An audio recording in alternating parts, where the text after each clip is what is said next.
त्रिलोकपुरी नामक एक गांव था। गांव के कुछ ही दूरी पर एक रेलवे स्टेशन था।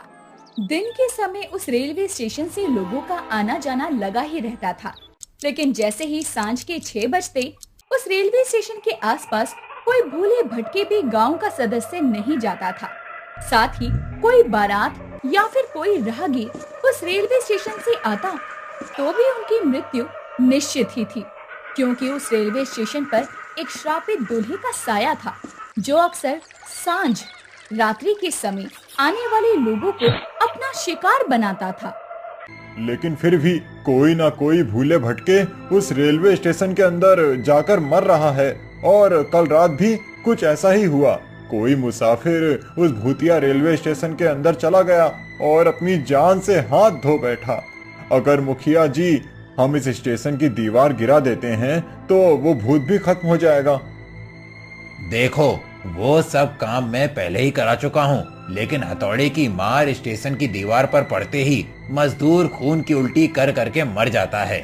इसके अलावा हम इस स्टेशन की दीवार को गिरा देते हैं तो वो भूत हमारे गांव में सदैव के लिए रह जाएगा। ऐसा एक महान तांत्रिक ने हमें बताया था और इसीलिए हमने इस स्टेशन को नहीं गिराया।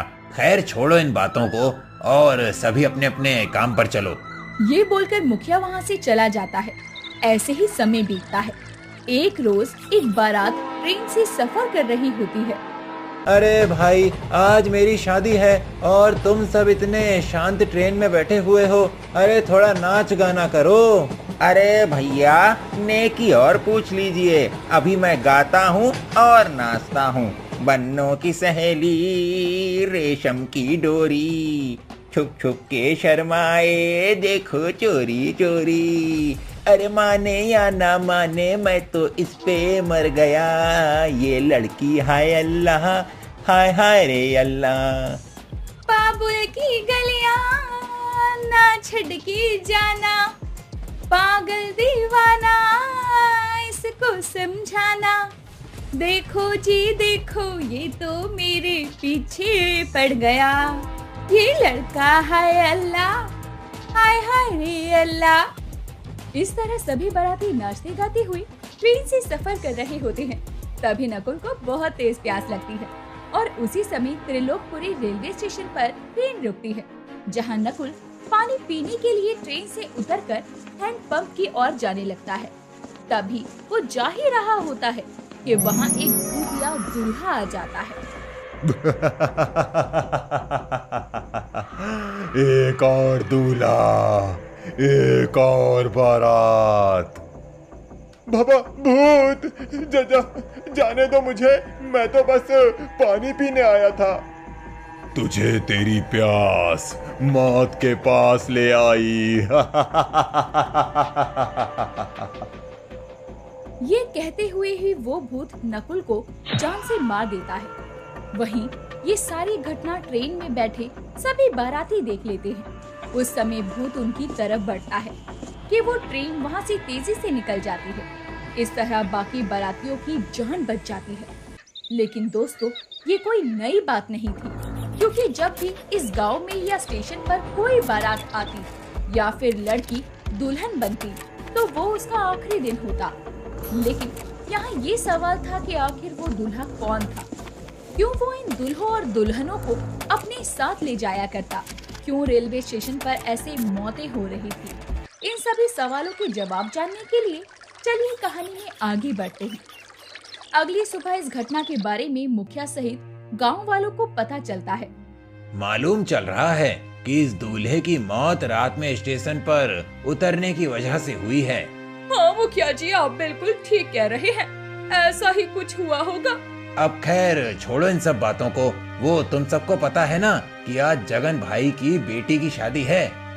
हाँ मुखिया जी, हमें पता है और हमने जगत काका को बहुत समझाया कि वो अभी अपनी बेटी की शादी ना करें, क्योंकि वैसे ही उस भूतिया दूल्हे का प्रकोप इस रेलवे स्टेशन सहित हमारे गांव पर भी है। क्योंकि जब भी गांव में कोई लड़की दुल्हन बनती है तो वो भूतिया दूल्हा उस दुल्हन को अपने साथ इस रेलवे स्टेशन के अंदर लाकर जान से मार देता है। हाँ, समझाने की कोशिश तो मैंने भी की थी, लेकिन अब कर भी क्या सकते हैं। ऐसे ही अब सुबह से शाम हो जाती है और जगन की बेटी नम्रता दुल्हन की तरह सज धज कर अपनी साजन का डरते हुए इंतजार कर रही थी, क्योंकि उसे भी उस भूतिया दूल्हे का डर था। तभी वो भूतिया दूल्हा घोड़े पर सवार होकर नम्रता के घर की ओर आ रहा होता है और घोड़े से उतरकर वो नम्रता के बंद दरवाजे पर जाकर कहता है, ना है बाराती ना है बैंड बाजा, लेकिन आए दूल्हे राजा, गोरी खोल दरवाजा। नहीं नहीं, चले जाओ यहाँ से, मैं दरवाजा नहीं खोलूंगी। ये सुनकर वो भूतिया दूल्हा नम्रता के घर के दरवाजे को तोड़कर नम्रता को अपने साथ उस भूतिया रेलवे स्टेशन के अंदर ले जाता है और पूरे गांव वाले ये नजारा बस चुपचाप देखते रह जाते हैं। मुखिया जी, वो हैवान मेरी सोने की चिड़िया को अपने साथ ले गया। जगन भाई साहब, मैंने आपको पहले ही कहा था कि अभी आप अपनी बेटी का विवाह मत कीजिए, लेकिन आपने मेरी बात को अनदेखा कर दिया। खैर, अब जो होना था वो हो गया, इसमें हम और आप कुछ नहीं कर सकते। ये बात तो सही कह रहे हैं मुखिया जी, लेकिन ये सिलसिला आखिर कब तक चलता रहेगा? इस सवाल का जवाब तो अब ऊपर वाला ही जाने। ये कहकर मुखिया वहाँ से चला जाता है। वहीं गांव में एक गोपाल नाम का लड़का था। लकड़ी की गुड़िया को तराश कर उन्हें गलियों में, बाजारों में बेचकर वो अपनी जीविका चलाता था। गोपाल एक अनाथ था। जब से उसने होश संभाला, उसे किसी काकी ने पाला था। उनके देहांत के बाद अकेले ही वो लकड़ी के खिलौने बनाकर बेचकर अपनी जीविका चलाता। कुछ समय बाद उसका परिचय इंदु नाम की लड़की से हुआ, जो कि मुखिया की बेटी थी। अब ऐसे ही ये परिचय प्यार में बदल गया। इंदु, तुम तो बड़े घर की बेटी हो, मैं ठहरा अनाथ गरीब। हमारी शादी के लिए तो तुम्हारे घर वाले नहीं मानेंगे। वैसे भी तुम्हारे पिता इस गांव के मुखिया हैं, तुम मुझे भूल जाओ। चाहे कुछ भी हो जाए, कोई माने या ना माने, मैं तुमसे ही शादी करूंगी गोपाल, नहीं तो मैं मर जाऊंगी। वहाँ इस तरह बातें करते हुए मुखिया के घर का नौकर उन्हें देख लेता है और घर जाकर अपने मालिक को सब बता देता है। मुखिया बहुत गुस्से में होता है और इंदु के घर आने पर उसे डांटते फटकारते हैं, लेकिन इंदु बहुत ही जिद्दी होती है। पिताजी, अगर मैं शादी करूंगी तो सिर्फ और सिर्फ गोपाल से ही करूंगी, वरना मैं मर जाऊंगी। इस तरह अपने पिता के सामने ये बोलकर वो चली जाती है। बाप रे, ये इतनी जिद्दी है कि वो जो कह देता है वो कर देती है। अगर मैं अपनी बेटी की शादी उस अनाथ से कर दूं तो गांव में मेरी इज्जत चली जाएगी। गोपाल को इंदु से अलग करने के लिए एक योजना के साथ मुखिया गोपाल को अपने घर बुलाता है। देखो गोपाल, तुम एक अनाथ हो, तुम्हारे पास ना घर है और ना ही खेत, तुम्हारे पास तो कोई संपत्ति नहीं है, यहाँ तक कि तुम्हारा कोई रिश्तेदार भी नहीं है। तो फिर मैं अपनी बेटी का हाथ तुम्हारे हाथ में कैसे दे दूं? हाँ, आखिर कर क्या सकते हो तुम मेरी बेटी के लिए? जी मुखिया जी, मैं इंदु के लिए मौत से भी लड़ सकता हूँ।